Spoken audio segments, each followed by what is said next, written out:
Okay, hello everybody and welcome back. Today we have a very special guest, Tareq Yousef. Very special. Yeah, Okay. I'm very excited to have you. Okay. I'll settle for that. Yeah. We could upgrade it if you'd like. Oh, okay, The sure. Yeah. most special guest. Oh my gosh. We are Okay, well, we I'm are so sorry hashtag you're peaking blessed. today. Yeah, I'm so sorry you're peaking. Well, welcome to the show. I can tell this is already going to be a very fun one. Thank you very much for having me. I'm very happy to see science communicators doing science communication work because it motivates me to try to do more myself.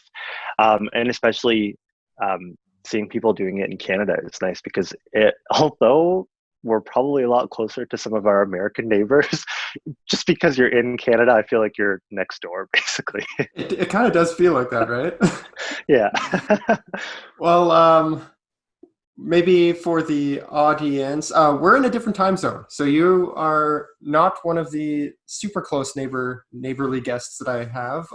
I'm a little bit further down the road in Yeah, Halifax. yeah. Usually, I mean, most people I talk to are usually Ontario, but you are all the way on the East Coast. That's Uh, right. so, what university are you with? At Dalhousie. Dalhousie. Excellent. And what's your area of expertise and study? So the department I'm in is called the Department of Medical Neuroscience. My particular lab is a vision lab, and very specifically, we study the retina and part of the visual system. My research specifically is about, I mean, in a broad sense, is about neuronal communication and how neurons change their communication depending on the circumstances of their environment. So I'm actually using, I guess I would say, the visual system as a model um, of the nervous system in general and learning how changes in ambient light affect the wiring of cells in the retina. Oh, interesting. I always like it when people describe their work like that. Like a lot of the times, I feel like maybe ecologists and people who do bio stuff often get into this situation. They want to test like a more fundamental aspect of nature, Yeah. and then they find a system that is, prime for studying that. And would you say that's a proper characterization of why you're using visual? Yeah. So I guess I have a maybe very broad answer to that question. Okay. The particular model that I'm working on is the fish. So I've used both goldfish and zebrafish in my studies so far and will continue to do so. And I think that's just, well, there's a lot of reasons why I do that. One of them being that's the model my supervisor prefers. I mean, often we're just, you know, relegated to study what we study because of who we study under. But the reason that the fish has become so popular in vision research is because, and is becoming more popular in neuroscience research, just because the model contains so much conservation through vertebrate evolution. So we can actually learn a lot from it. So I'd say the visual system is a great representation, or can be a great representation of the nervous system at large, because of course, well, one, it contains neurons. And the reason why it's so beneficial to study something like the retina is because it's so easily accessible as compared to the rest of the visual system. And it's kind of this great tool in studying the visual system, because not only does the retina have neurons that interact with other neurons, but it's directly interacting with the outside environment at the Okay. same time as, you know, dictating the network communications that it needs to for visual processing. Wow, cool. That makes sense. Um, so if you sort of focus in this area of neuroscience, I don't really have a good grasp of how distributed your field is. Um, for example, in physics, I do like soft matter stuff. And if I were to go to a Right. talk with like hard condensed matter people who study like crystals, I would be completely lost. Can you maybe like Yeah. give me a sense of how dispersed neuroscience is? Like, could you go to a random neuroscience talk and have something to contribute, or? That's a really interesting question. So neuroscience has the biggest neuroscience meeting I would say internationally is called the Society for Neuroscience meeting. And you'll see upwards of 30,000 people gather for this meeting. And the topics will range from, the most fundamental, the most basic, all the way to the most clinical, right? And, as I'm sure with other disciplines, they're going to introduce different technologies as they come out, and those kind of become the big fad topics. But so if I'm to go to one of those conferences, I'm not very likely to run into another retinal anatomist who works on fish. Okay. You know what I mean? There might be a few there, Mhm. but they're not going to be a big cohort. The vision science world has some of its own meetings and gatherings, and even more specifically, so does the retina. So in contrast to that 30,000 plus conference, there's a really great conference I've gotten to go to once so far. I'd love to go again. I think it was like 100 people, maybe 150 people. It's called Okay. the European Retina Meeting.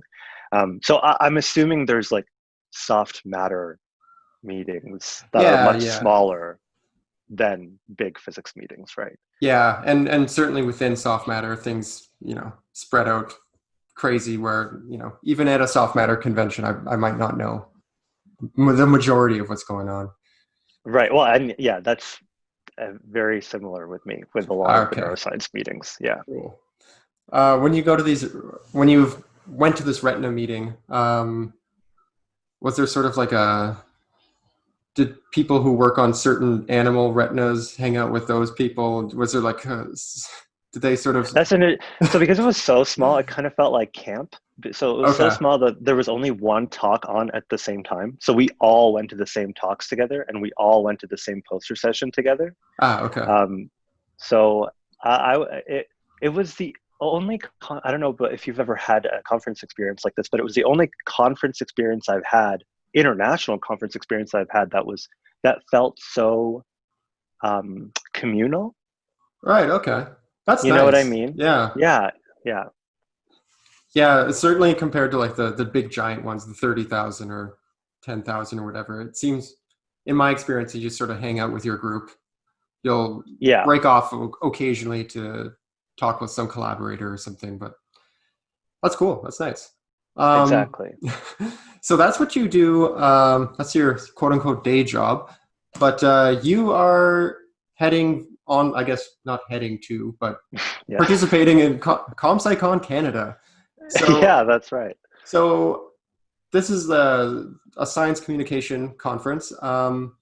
How do you interact with science communication? Is this like is your goal with science communication to like go in that direction and make that your main focus? Or are you more of like a scientist first who wants to be good at communicating your research? Hmm. I wouldn't cancel out either of those options. I'm definitely open to both.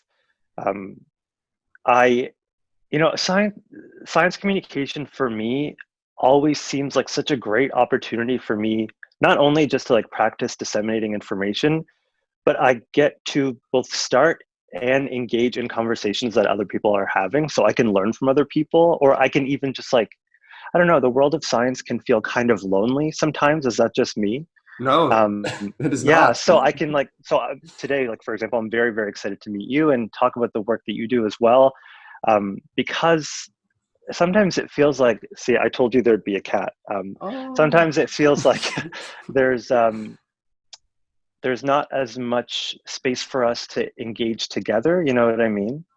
Actually, if you don't, something that caught my eye was your blog post where you shared your um, letter for a journalism a oh workshop. yeah, yeah.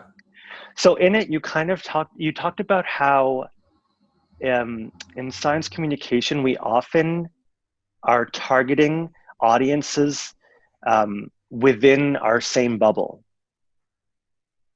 You know what I mean? Like we're often not, like science communicators are often not going out of their way to reach audiences that normally would not know a scientist or normally would not be familiar with scientific Ah, discussions. yeah, yeah. And I totally feel that. And that's kind of why I'm really excited to talk to more science communicators, because I want to see how we can kind of open up that conversation more broadly so that more people can get a taste for, the science that's being done. I often hear really prolific, like famous, and I'm talking like 50,000 plus Twitter followers, science communicators say that we shouldn't be trying to aim for like the anti-vax audience, for example, like in life sciences. Like you should just be trying to communicate within the bubble that already agrees with what you're saying.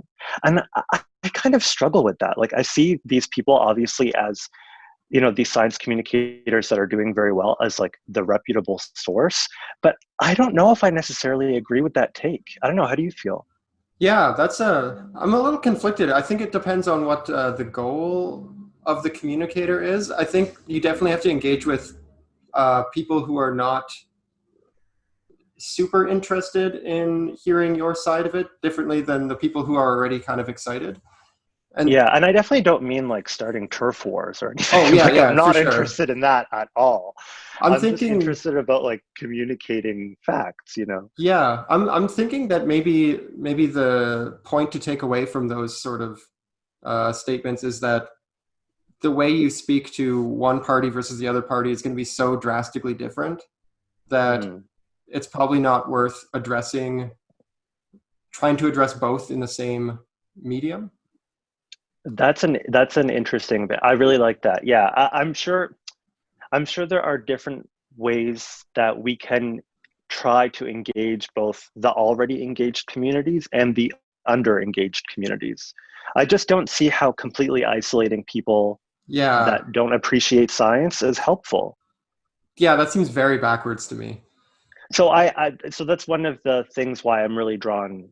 One of the reasons why I'm really drawn to science communication in general. I can engage with people in topics that you know I not only think deserve to be talked about, but that are maybe underrepresented.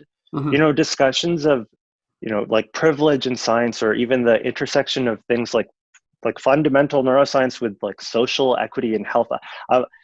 This is kind of something that I'm really interested in. How you know clinical neuroscience discoveries that are being made heavily rely on the fundamental neuroscience that got those, clinical investigators to where they are now. So Hmm. if we're not constantly building upon our fundamentals, I fear that there's going to be a disconnect between, those super cool findings that we have and how people are going to understand science in general. So I think talking about fundamental neuroscience is a really good idea. And I'm in the same way, talking about fundamental laws of physics are really, really important. Just we can't just completely ignore them and focus on like new discoveries. You know what I mean? It almost Yeah, romanticizes things that are happening without forming like sturdy grounds for people to understand them. yeah, and you know what? Taking from a like a physics point of view like in that world, I think that's how you end up getting these like quantum healing institute sort of things where they Oh yeah. kind of just use physics rhetoric to Oh, uh, bolster some amount of whatever. I have Some this people, conversation a lot. Yeah. some people like try to over philosophize some of these like more exotic physics things like quantum tunneling and things like that. I think you're Yeah. exactly right. With if you don't have like the solid grounding of like where those things come from, it's really easy to let your imagination run wild with them, which is You're totally actually fine, exactly right. Yeah, yeah. You're unless you're people reminding me are. though.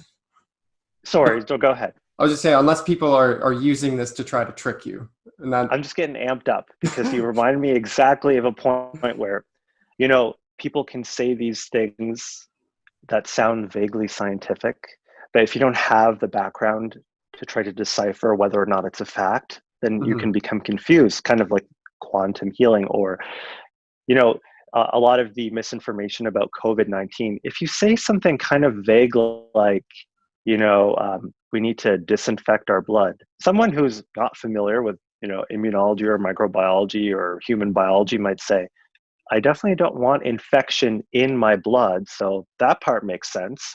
But because they don't understand some of these fundamental principles behind human biology, then maybe there is this disconnect between trying to take hydrochloroquine for COVID-19, even though there's no evidence to show that it's working. You know what I mean? Yeah, absolutely. And then you can, you know, accidentally suggest all sorts of crazy stuff that Yeah.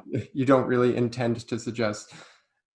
That's like a really interesting aspect of science communication that maybe is like a little bit under, um, we don't focus on enough, maybe. I agree. And that's kind of the thing that I would love to do more. That Okay. kind of whole bolstering science literacy thing through Yeah, science that's a communication. good way of putting it, literacy, because in this Yeah. case, it's people who do want to engage with the science. Just the way they are doing it could end up being misleading, or it's not as well based in fact as it could be. Yeah. And it's just unfair that most often the people who are engaging in misinformation are maybe vulnerable, and they have been advantage by taken advantage of by someone else. So many fake science, like fake health products are basically like multi-level marketing schemes, where people are selling like lotions and potions for who knows what. Right, right. I would imagine that neuroscience is probably really, a prime subject for that kind of thing. I think maybe not as much as like psychology, where there's a lot of like armchair psychologists out there who like to, use these example cases to create these like large scale conclusions about the human race or something. But Yeah, or even in diet culture, I think that's probably one of the biggest places where something like this happens.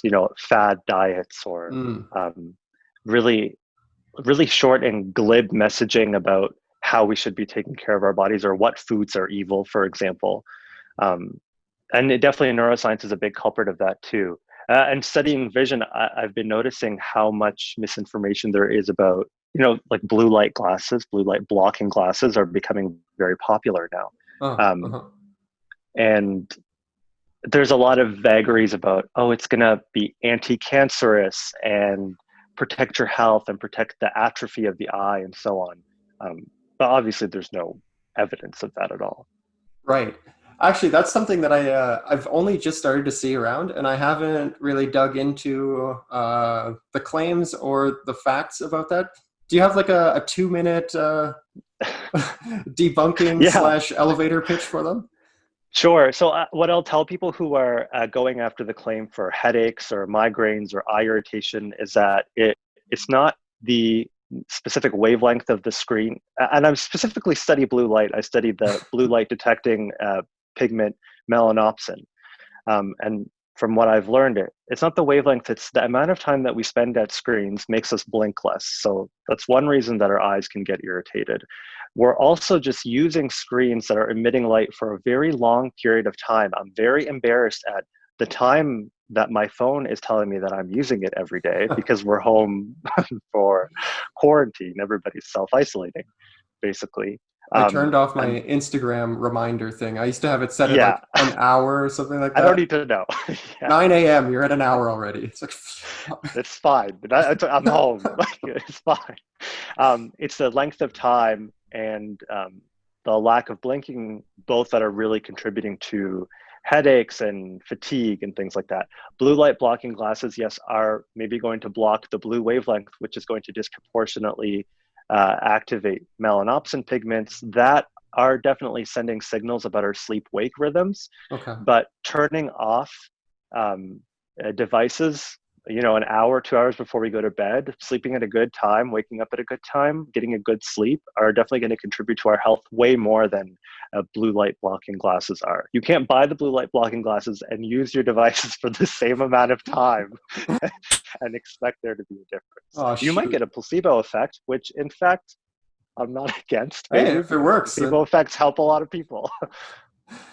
yeah, if I was a company, I wouldn't really want to be selling a product that only relies on placebo effect. I would Oh, but feel, a lot of people do it. oh yeah, Vitamins, supplements. it seems very Um, lucrative. It's extremely billion-dollar industry. They're doing very well, and they're unregulated. That's the thing. Health Canada only goes after alternative health products on a report basis and doesn't actively regulate any of these products. And that kind of trickles down to, neuroscience based ideas for products like blue light glasses, or maybe even brain boosting supplements and things like Oh, that. I've seen tons of those. Yeah. My favorite one lately is a supplement for gamers. Adderall, right? I think they take them when they You know go what? It to. doesn't even have anything as efficacious as Adderall. Okay, I think that's like a common one for like professional one. I think they're not allowed to use it, but it's like a Oh, they're performance like enhancer. doping. Yeah, Interesting. yeah. So I guess none of that. We should go shopping, supplement shopping, and we can pick out the best brain boosters. That sounds good. We'll do like a live stream Yeah, shop through my local. We have like a local natural health store. I can go nice. absolutely drag. Yeah. If the conclusion is just like an apple, I think that would be a good take home message. Totally. Okay, so with this conference that we're virtually attending, is there anything in particular you're hoping to take away from it? We certainly talked a little bit about like learning techniques from other people, or people's way of thinking about how to speak to certain people, or who we should be targeting and stuff like that. Is there any? Totally. Yeah. This is going to be an awesome opportunity for me because it's going to be such a learning opportunity, just because I'm going to be able to engage with so many science communicators. I really hope we see discussions that allow Black voices to be raised up. Honestly, I hope we see discussions about the inclusion of Black voices and Indigenous voices in science communication. The ComSciCan, is that right? I always get it wrong. ComSciConCan. Yeah, ComSci that's it. CanCon Con, Con. ComSciCon Canada Twitter page Uh-huh. has referenced that they're definitely ready to support, work in this vein. And I know there's some Black voices on the organizing team. So I'm Mhm. hopeful we can have a conversation with everyone, kind of about growing space for Black voices that are underrepresented. Sure. I Yeah. mean, I'm definitely like looking forward to the workshops. That's a given. But the fact that it's virtual, um, I am curious how they're going to approach this, because the thing I was most looking for was getting to meet people in person and have conversations and make connections, with other trainees. That's kind of like why I'm really excited to be talking to you right now, because I hope like we make a connection, as science communicators. Yeah, so I'm not really sure how that's going to work. Yeah. I'm trying to think of. So I've spoken to a couple friends earlier who've been to other conferences that had sort of networking, like cocktail party situations virtually. Uh, they seem to report that having these sort of like Zoom, like group Zoom type things have been pretty all right. But like with how many people? I think they've had on the order of like 30 or so, and then they could like Wow. break out and like do smaller Oh, things. okay. Break out in smaller groups. Yeah, I think that'll work all right. But yeah, you raise a very good point. The networking is going to be a little bit, uh, well, changed quite a bit. Yeah, I wonder Do I what they sound have. too eager? I'm like, I want to make friends in No, science. no. That's like truly how I feel. That's one of the reasons I was really excited to go. Yeah, I think that's one of the biggest things we can get from this conference. Um, as far as like underrepresented voices and stuff, I went to a similar conference just outside Washington D.C. last year, and we had a panel specifically dedicated to that. We had a number of, I mean, everybody was American there, but a number of people from different universities and different groups and stuff addressing those kind of issues. And That's really nice. that and meeting the people face to face were the two most important things of that multi-day thing. I learned Yeah, so I much can imagine. from both of those. It was really eye-opening.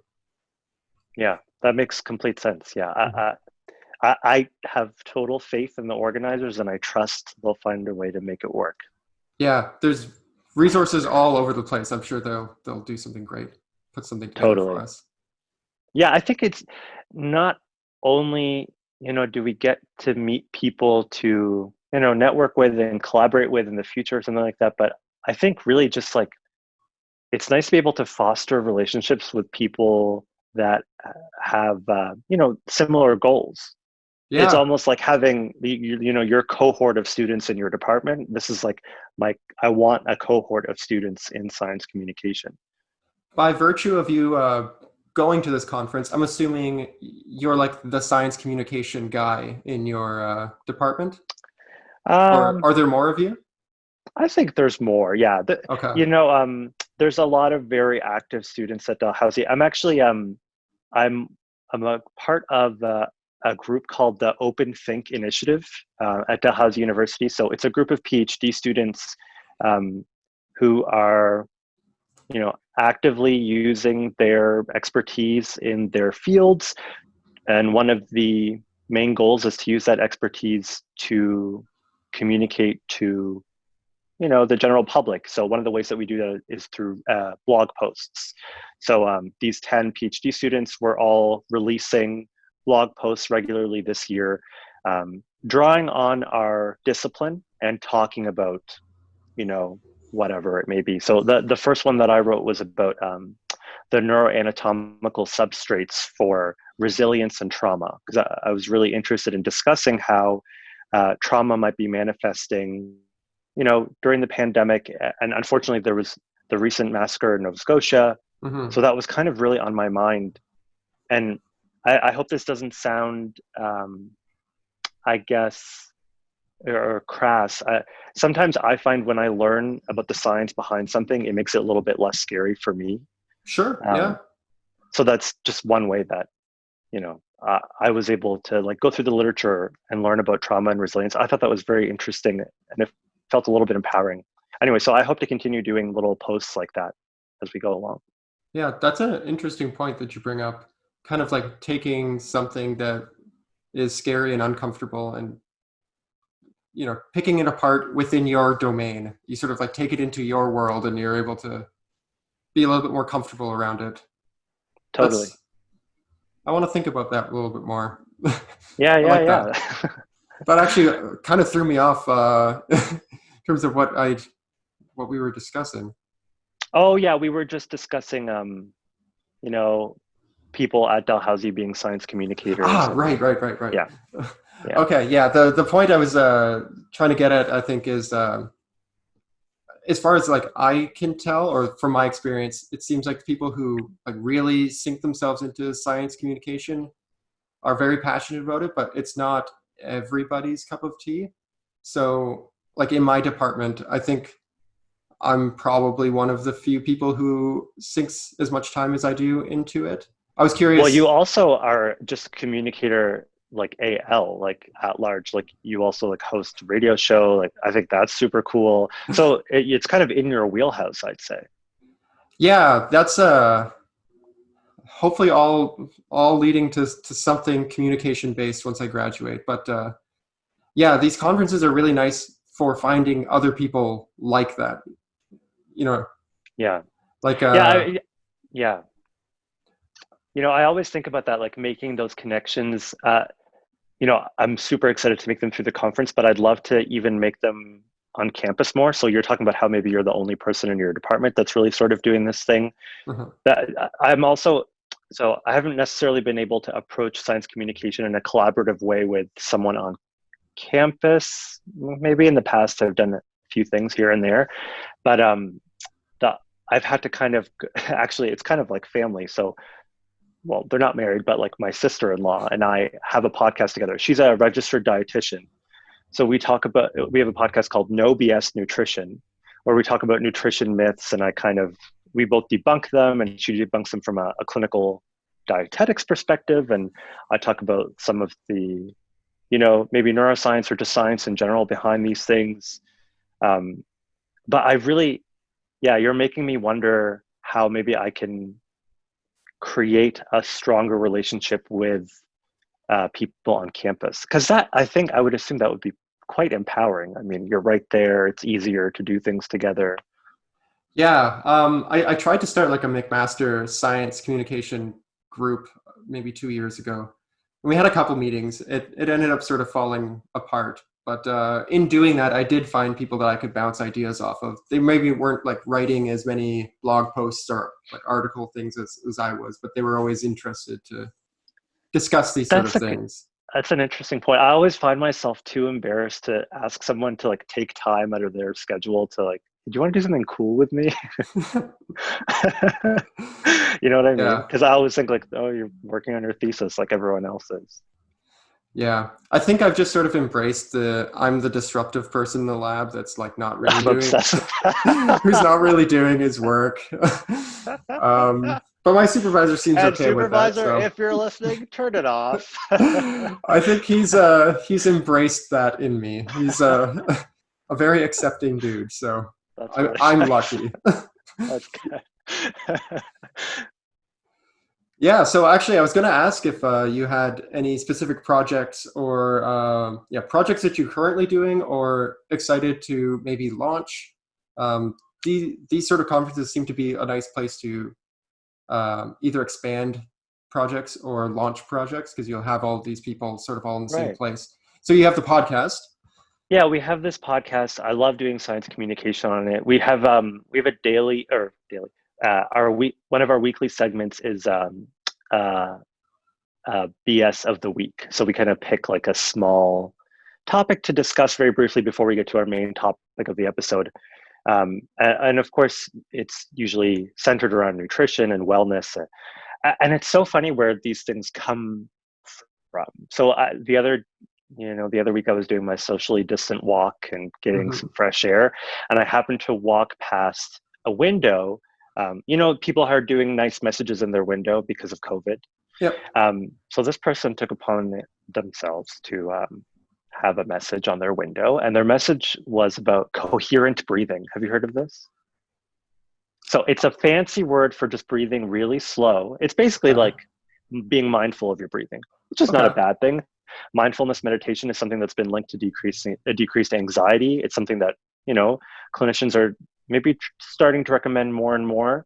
Uh, Not as a primary care objective, but something that people can engage in very easily, and definitely has been shown to have effects on the nervous system, to calm us down, maybe aid in decreased depressive and anxiety symptoms in conjunction with therapy or other forms of treatment. But this person, who actually it was an alternative medicine clinic, or it was a naturopath, and they wrote about coherent breathing. And one of the outcomes that they said that you would achieve from coherent breathing was decreased weight. And I thought, well, hey, that's totally wrong. By the way, I looked into the literature. There's nothing. Surprise. Uh, I thought it's just one of those things. It made for a good BS of the week. It was kind of a meaty one because not only is it wrong, you're not going to decrease your weight just by breathing differently. That's absolutely ludicrous. You might decrease some anxiety, but not your weight just from breathing differently. And the other thing is, in the time of the pandemic, people are, there has been this kind of conversation around the quarantine 15, right? People are scared to gain weight. There's this weight stigma that's always been there, that's maybe bubbling to the surface a little bit because of the pandemic. Mhm. I don't know if necessarily if promoting weight loss through coherent breathing is a way to reduce anxiety in the general population. Somebody who's anxious about their weight walking past that window might actually think, oh, I have been gaining weight. Maybe I should try Good coherent breathing. point. Yeah. And then it won't work and they get more anxious. That might have been the I, one part of their day where they weren't thinking about it. yeah, they're like, I'm finally out for a walk. I'm getting some fresh air. And then you see some weight stigma on a window, Uh-huh. especially from somebody who claims to be, offering healthcare. Not Yeah. true. So these are the kinds of things we tackle along with some more, we get to the nitty gritty molecular stuff. We talked about allergies and, allergies to dairy. How true are they?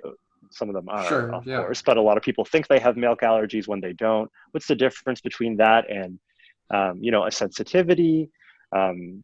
And we talk about, yeah, all sorts of things, different fads like taking apple cider vinegar and what that really does, nothing, and all kinds of stuff. So that's been really fun. Science communication with my co-host Hannah McGee, Hannah McGee _RD on all socials. She's awesome. And the other big thing has been this Open Fink initiative where hopefully I get to kind of write about neuroscience in a way that people might find interesting just for their daily lives. I'm kind of grasping or taking this opportunity and using my knowledge of the fundamentals to address some larger questions. Mm-hmm. But I might throw in, a vision science blog here and there. We'll Sure, see. yeah. So I sometimes write for a blog called Soft Bites. Is there have you heard of the Bites groups? There's like an I Astro haven't, no. Bites. There might be a Neurobites or something. Okay, Um, neurobites. yeah, I'd have to double check, but it almost sounds like your blog post initiative would fit with them fairly well. And Oh, nice. what their goal is take like modern or up to date research, like a new paper that's been published, and do a quick, not rewrite per se, but write it for like Yeah, an advanced high like a school Scientific student or something. American kind of thing.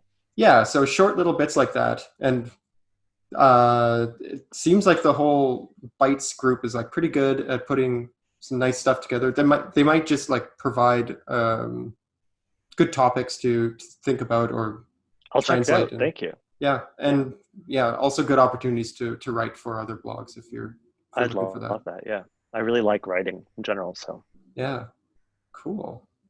Um, let's see. What else was I going to ask you?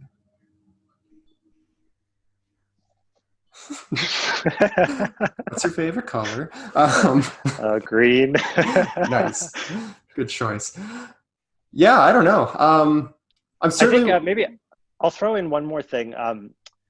You know, if there's anything, I'd really like to do my part in as much as possible using my privilege to raise Black voices. And if anybody listening now is listening to this because they're interested in neuroscience at all, um, I found out recently that some of the scientists I've been following refuse to acknowledge the presence of racism within science and think it's too political to be inclusive. So I'm trying to open myself up to new science communicators in the neuroscience field.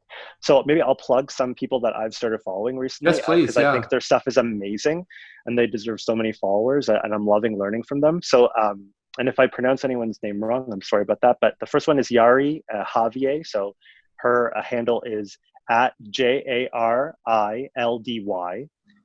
Neuroscience, science communication stuff, all these people that I'll be listing. Angeline Dukes at Future Dr. Dukes, Future DRDUKES. Oh, she's gonna And have to change her handle in a couple of years. yeah, finally, Shoot. Dr. Dukes. Dr. DeAnne Duncan at DANNE_PhD. And finally, Rakeb Resfe at RACKEBT. So that's obviously not a comprehensive list, but those are just some neuroscience people that I've really been enjoying. So Awesome. We'll I give think them a people should follow go for follow sure. them. No, I'll Yeah, throw those in on the show Twitter. notes That as was all well. Twitter handles. Ah, Oh, thank you. yes. Yeah, I can send you their handles. Yeah. Okay, cool. Yeah, great. Thanks for the tip. What you said leading up to that is such a frustrating point. Yeah, well, I follow these people and I was very, have been inspired by, the efforts that they have in order to promote science communication. They've got, many thousands, many tens of thousands of followers. And to weirdly see, even people who are trying to promote ethics, just go completely silent for the past couple of days. I was like, your research actually really touches on racism in a really big way and anti-Black racism. So you should kind of be joining the conversation. Yeah, and to say that science is supposed to be not political in any way, it's like Yeah, and it I don't shouldn't be know. political to support people. Yeah, like I don't know. Yeah, You shouldn't be pushing politics within your manuscripts, but that doesn't mean that you're required to be silent on things where your voice would be useful. Yeah, it's It's also not frustrating. controversial to be anti-racist. No, not at all. Yeah. And oh man, the other thing that frustrates me is when scientists will say stuff like, "Oh, we're trained to really look at the facts and the figures and the numbers." So I'm all for listening to arguments on possibly there is some sort of effect, but I would like to see some resources or some citations first. Okay, you should probably go check my mentions because I got into a conversation like that this morning. It's crazy how many people actually do feel that way though, but just don't say it.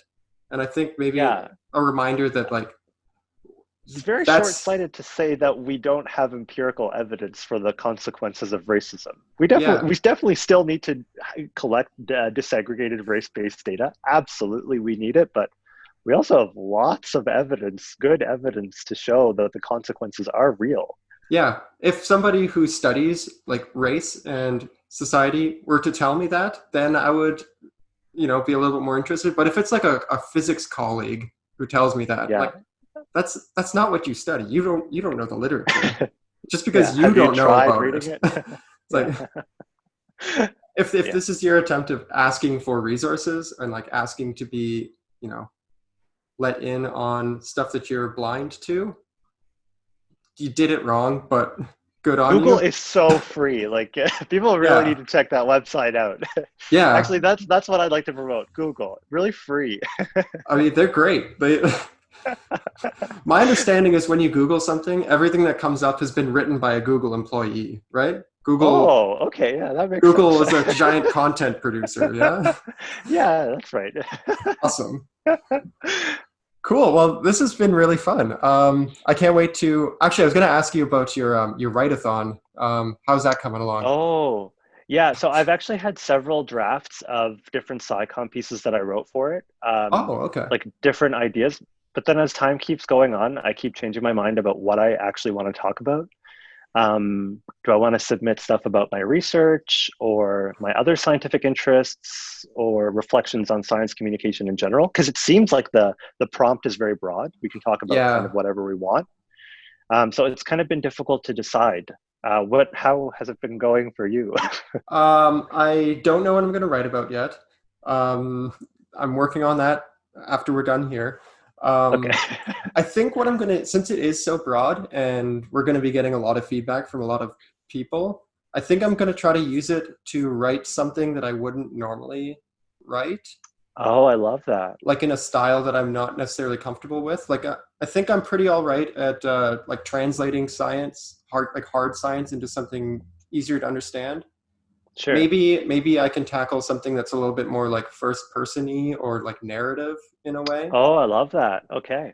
So it's something that I've never actually had to do outside of like high school. So Yeah, yeah. so maybe it's a good opportunity for that. What a great The idea. Yeah. the other conference that I had gone to, which was the ComSciCon AIP thing, just outside Washington D.C.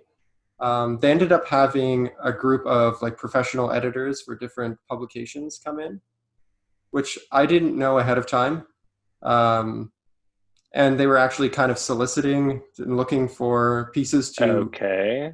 to publish. So Suddenly the stakes are up there. so I don't really know what to expect. Either they're up here or they're like down. Like I'm not Yeah. sure. But making my Okay, I'm subject gonna unhear that. conflicted. I'm unhearing it, what you just said. I'm rewinding 15 seconds in my head. No pressure. Okay, we can restate it as there's a bunch of very good editors who you'll be able to talk to about writing styles and then pitch a piece that isn't what you wrote. And then step 3, profit. Yes. Yes. Yeah, I think just getting to know these people and getting their emails and speaking to them, when you have something that you really are excited about pitching to them, they'll Mm. remember you and they'll be able to, read your name and be like, "Oh, I know who this person is. I'll give this a little bit more time." Hmm. You've really made me think. Because maybe I'll just, yeah, submit something that is very dear to my heart rather than something I don't know, that might otherwise not be, but I would have still put effort into. Yeah. Huh. I think you can't go wrong either way. Right. Um, I'm sure whatever you produce will be. Oh, shucks. You. So cool if we sort of do a debriefing after the conference. I'd love to I hear what you took away from it and how I would your love thoughts that. have changed. Cool. Yeah, absolutely. I guess we're no longer going to be able to physically debrief afterwards, but we'll debrief via Zoom. Yeah, we'll do Zoom's the eternal glory. COVID handshake or something. Yeah. That's cool. Well, thanks so much for talking to me. This was a blast. I had a lot of fun. Yeah, thank you, Adam. I had such a good time. Yeah, and congrats on becoming a full-on PhD candidate. Oh my gosh, thank you so much. The crowd is cheering. Yes. They Thank are. you, I can hear everybody. them. All right. Yeah, well, thank you so much. And congratulations on this is your last year. You'll Thank soon you. be doctor. Oof. Soon. Yeah. Actually, I was thinking last night, if my apartment caught on fire and my laptop burned Okay, and I where's this lost going? and I lost all my data, I I don't know You if I moved to would. the woods. I think I would just quit. I think it would Yeah, just you be just over. live off the grid. Yeah. It's like I came this close, but it's fine. You probably learned enough physics to like survive the wilderness. Ooh. No? You know what? No. Okay. Maybe the wilderness of the general area surrounding McMaster. Maybe I could tell you Not too from like far out, but first principles how to make an air conditioning unit, but I couldn't actually do it for you. I yeah, could but you like can at least have the joy of knowing that. true. This is what this has all been about. I could tell you why filtering your water is important, but certainly not doing it. Yeah, you can walk around like proselytizing all these things. That can be your next goal. That could be kind of cool if I get something like really flowy to wear. Like a town crier, but yeah, but actually crying, but also saying physics, science. That'll be the next YouTube show. No, it'll be a fantastic defense, I'm sure. Do you have oral defenses in your department? Yeah, yeah. Okay, so it'll be a fantastic defense, I'm sure, and I'm very much looking forward to celebrating you when you're done. Oh, thanks so much. Yeah. Well, it's been great meeting you, and stay in touch, eh? Yeah, you too. Thank you.